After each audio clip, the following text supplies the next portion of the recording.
ప్రతి ఒక్క స్టూడెంట్‌కి, ప్రతి ఒక్క తల్లిదండ్రులకి తెలియాల్సిన విషయం. ఇప్పుడు ఈ కౌన్సెలింగ్ కేస్ నేను మొత్తం చెప్పలేను డీటెయిల్స్ అన్నీ కూడా. కానీ జరిగిన విషయం ఏంటో చెప్తాను. చాలా సార్లు మనం కూడా అనుకోని ఉంటాం. నేను బాగా డబ్బున్న ఇళ్లల్లో, కోటీశ్వరుల ఇళ్లలో పుట్టుంటే బాగుండు సినిమా యాక్టర్, రాజకీయ నాయకుల ఇళ్లల్లో అని. ఈరోజు అటువంటిది ఒక కేస్. అబ్బాయి ఆస్తి 100,00,00,000 పైన ఉంటుంది. ఆ అబ్బాయి సూసైడ్ అటెంప్ట్ చేశాడు. అబ్బాయితో కౌన్సిలింగ్‌లో కూర్చున్న తర్వాత మాట్లాడుతూ ఎందుకు సూసైడ్ అటెంప్ట్ చేసుకోవాల్సొచ్చింది అని అడిగితే, ఆ అబ్బాయి చెప్పిన మాట ఏంటో తెలుసా?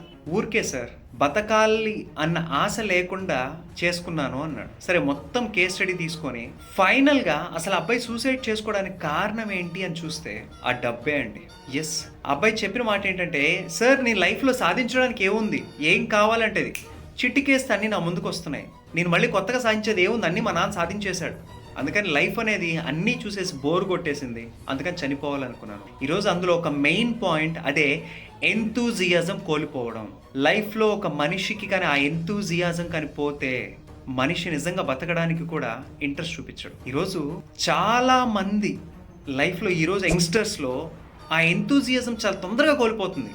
ఈరోజు పిల్లలు అడిగిన వెంటనే అన్నీ సమకూర్చడం వల్ల వాళ్ళ లైఫ్‌లో ఆ ఎంతూజియాజం కోల్పోతున్నారు. మరి మీరేమనుకుంటున్నారో కింద కామెంట్ చేయండి.